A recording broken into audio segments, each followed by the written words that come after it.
Hello friends and welcome to our channel. My name is Adarsh Krishna and you are watching Bright Academy channel. So guys, आज के इस video में हम लोग बात करने वाले हैं class 12th result evaluation process के बारे में। तो आप सभी को पता है कि जो 2021 का सीबीएसई बोर्ड एग्ज़ाम था क्लास 12th का, वो कैंसिल हो चुका है। ठीक है, तो अब जो सीबीएसई अपना रिजल्ट प्रिपेयर करने के लिए क्राइटेरिया यूज़ करने वाला है, या फिर मार्कशीट प्रिपेयर करने के लिए जो क्राइटेरिया यूज़ करने वाला है, वो उन्होंने क्राइटेरिया डिक्लेयर कर दिया है। तो उसी क्राइटेरिया के बारे में इस वीडियो में बात करेंगे। इसके साथ ही मैं आपको एक फ्री टूल प्रोवाइड करूंगा, जिससे कि आप अपने क्लास 12th का जो मार्क्स है सारे सब्जेक्ट में वो कैलकुलेट कर सकते हो। बस आपको उसमें इनपुट देना है। क्लास 10th का मार्क्स वो आपके पास होगा ही, क्लास 11th का मार्क्स और क्लास 12th का जो प्री बोर्ड का मार्क्स है वो आपको इनपुट करना है। तो जो आपका क्लास 12th का रिजल्ट है वो एस्टिमेट हो जाएगा वहाँ पे। और ये कैलकुलेटर 100% सीबीएसई के जो क्राइटेरिया है उस पर बेस्ड है। ठीक है, तो जो एरर के चांसेस है बहुत कम है, आपका रिजल्ट एकदम एक्यूरेट कैलकुलेट हो जाएगा। तो अब हम बात करते हैं कि सीबीएसई ने जो क्राइटेरिया प्रोवाइड किया वो क्या है। तो जो आपका सारे सब्जेक्ट में फुल मार्क्स है क्लास 12th में, वो 100 मार्क्स है।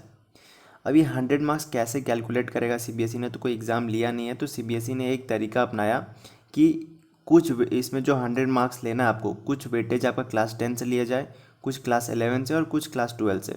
तो उन्होंने डिसाइड किया कि आपके क्लास 10 से 30% का वेटेज लिया जाएगा। और ये 30% वेटेज कैसे लिया जाएगा? आपके क्लास 10th में 5 मेन सब्जेक्ट होते हैं। तो इन पांचों सब्जेक्ट्स में जो आपका बेस्ट 3 सब्जेक्ट है, यानी ऐसे 3 सब्जेक्ट जिसमें आपके सबसे ज़्यादा नंबर आए हों क्लास 10th में, तो उन सारे सब्जेक्ट्स के मार्क्स का एवरेज लिया जाएगा और उसका 30% वेटेज लिया जाएगा। ठीक है, और ये कैसे होता है वो मैं आपको अभी कैलकुलेटर में करके दिखाऊंगा, तो इसकी टेंशन लेने की ज़रूरत नहीं है। अब वीडियो को पूरा देखते रहिए। फिर यहाँ पर उन्होंने 30% वेटेज लिया है क्लास 11th के मार्क्स पे। यानी कि जो उनका जो फाइनल एग्ज़ाम था आपका क्लास 11th का, उसमें जो थ्योरी में आपने स्कोर किए हैं, नंबर स्कोर किए हैं थ्योरी में, उसका 30% वेटेज लिया जाएगा। साथ ही साथ आपने जो क्लास 12th में अपने स्कूल में जो भी एग्ज़ाम दिया, यूनिट टेस्ट, मिड टर्म या फिर प्री बोर्ड, तो उसका 40% वेटेज लिया जाएगा। ठीक है, उसका 40% वेटेज लिया जाएगा। और इसके साथ आपको जो भी प्रैक्टिकल में नंबर मिला है क्लास 12th में, वो यहाँ पे लिया जाएगा। और इन सारे नंबर को जोड़ करके आपका आउट ऑफ 100 स्कोर कैलकुलेट किया जाएगा। तो आप नीचे देख सकते हो एक टेबल यहाँ पे दिया हुआ है, इसको मैं आपको समझाने की कोशिश करता हूँ। फिर सेम टेबल के थ्रू हम आपके रिजल्ट को कैलकुलेट करके देखेंगे। ओके, तो आप टेबल में देख सकते हो ये सारे आपके थ्योरी के मार्क्स हैं। ठीक है, ये सारे आपके थ्योरी के मार्क्स हैं। ये वाला कॉलम आपका प्रैक्टिकल मार्क्स का, और ये आपका जो 3 कॉलम है ये आपका टोटल मार्क्स का। तो सबसे पहले आप यहाँ पे देखिए, ये सारे आपके सब्जेक्ट के फुल मार्क्स हैं। जो इस कॉलम में आपको दिख रहा है ये फुल मार्क्स है। ओके, तो लेट सपोज आपका एक सब्जेक्ट ए है, एक बी है, एक सी है, एक डी है, एक ई है।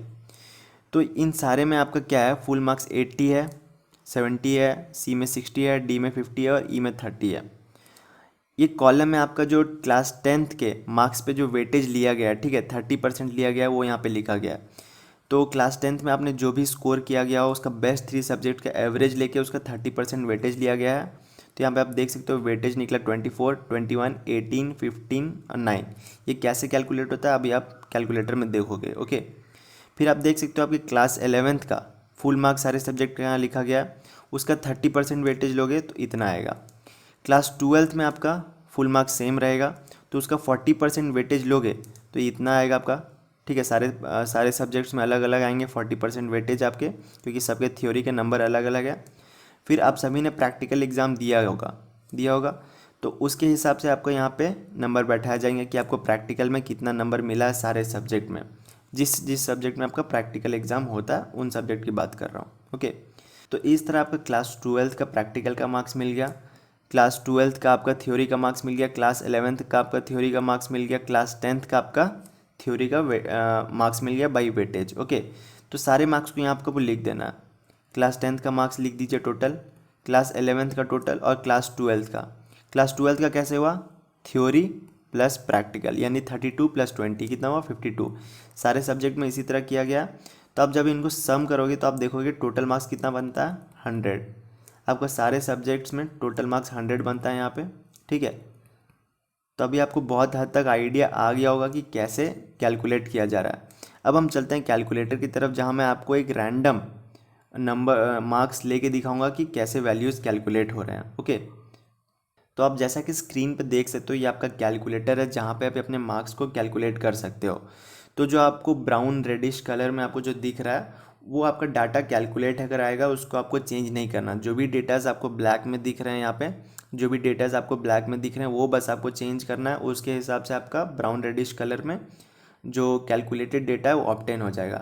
तो अभी आप देख सकते हो मैंने सब्जेक्ट लिया ABCDEE, ठीक है। तो सबके आपके टोटल मार्क्स हैं 100, ओके। और यहाँ पे सबके मैंने जो थ्योरी के फुल मार्क्स हैं वो रैंडमली जैसा CBSE ने प्रोवाइड किया वैसा मैंने बैठा दिया, ठीक है। 80, 70, 60, 50, 30। क्लास 11th में आपने कितना ऑब्टेन किया आपको ये वाला कॉलम क्लास 11th का कॉलम में फिल करना है। फिर क्लास 12th में आपने कितना ऑब्टेन किया वो आपको यहाँ फिल करना है, और प्रैक्टिकल में कितना ऑब्टेन किया वो आपको यहाँ पे फिल करना है, ठीक है। इससे पहले सबसे ज़रूरी काम आपको क्लास 10th का मार्क्स यहाँ पे फिल करना है। क्लास 10th में आपका सबसे अच्छा मार्क्स कितना था। सपोज़ एक रैंडम वैल्यू लेते हैं कि आपने किसी सब्जेक्ट में 80 आउट ऑफ 80 लेते आया, ठीक है। तो मैं बेस्ट वन सब्जेक्ट है उसमें 80 मार्क्स फिल कर देता हूँ। दूसरे में शायद आपने 75 ऑब्टेन किया होगा, तो मैं यहाँ पे 75 पुट कर देता हूँ, ओके। तो आप देख सकते हो जैसे मैंने 75 पुट किया यहाँ पे एवरेज चेंज हो गया। तो ये सारे आपके खुद पे खुद कैलकुलेट हो जाएंगे, आपको बस ब्लैक वाले डाटा चेंज करने हैं। बेस्ट 3 में आप पुट कर दीजिए एक रैंडम वैल्यू, मैं सपोज ले लेता हूँ 70, ठीक है। तो जो आपके क्लास 10th में बेस्ट 3 मार्क्स थे वो था आपका 80, 75 और 70। इसके हिसाब से एवरेज आपका कैलकुलेट हो गया। अब आपको इस टेबल पे कुछ नहीं करना, अब आ जाइए नीचे वाला टेबल पे, ठीक है। फिर यहाँ पे आप क्लास 11th में रैंडम मार्क्स ले लीजिए थ्योरी में।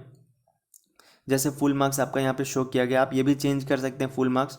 अगर आपका कोई दूसरा सब्जेक्ट है उसमें फुल मार्क्स कुछ और है तो आप चेंज कर सकते हैं, उस हिसाब से आपका कैलकुलेटर सेट हो जाएगा।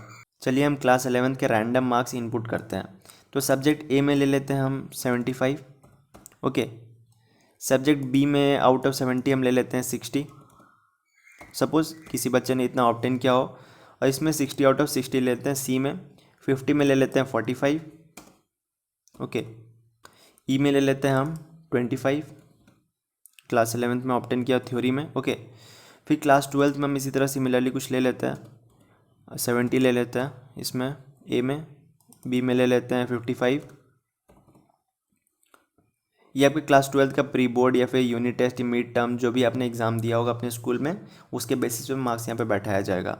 तो सी में आप ले लो यहाँ पे आउट ऑफ 60 55 ले लो, फिर यहाँ पे 50 आउट ऑफ 50 ले लो, और यहाँ पे 30 की जगह 25 ले लो, यानी 25 आउट ऑफ 30, ओके। इसके हिसाब से आप देख सकते हो यहाँ पे जो वेटेज है बाई वेटेज जो आपका मार्क्स है वो यहाँ पे कैलकुलेट हो चुका है, और टोटल मार्क्स भी यहाँ पे कैलकुलेट हो चुका है। तो प्रैक्टिकल के मार्क्स मैं यहाँ पे चेंज नहीं कर रहा हूँ कि अगर आपको प्रैक्टिकल के मार्क्स चेंज करने हो तो आप चेंज कर सकते हो। उसके हिसाब से आपका सारा यहाँ पे वैल्यूज़ चेंज हो जाएगा, जो टोटल मार्क्स है वो चेंज हो जाएगा। जैसे कि आप देख सकते हो पहले यहाँ पे 100 टोटल मार्क्स था, जब मैंने यहाँ पे फुल मार्क्स यहाँ पे ले लिए थे 80 सारे में। क्लास 11th में 80 ले लिया था, सब में फुल मार्क्स ले लिया था सारे सब्जेक्ट में, तो यहाँ पे 100 मार्क्स आया था सब में, ठीक है। अब मैंने वैल्यूज़ चेंज कर दी तो टोटल मार्क्स भी यहाँ पे चेंज कर गया। अब जैसे यहाँ पे देखता हूँ प्रैक्टिकल चेंज करता हूँ तो देखोगे आप यहाँ पे टोटल जो है आपका टोटल वैल्यू ए का वो चेंज हो जाएगा। सपोज़ मैं यहाँ पे ले लेता हूँ 15 ले लिया, तो आप देख सकते हो आपका टोटल मार्क्स 93 से 88 हो गया। इसी तरह आपका जो टोटल मार्क्स है वो क्लास 12th का कैलकुलेट हो जाएगा इस कैलकुलेटर के थ्रू।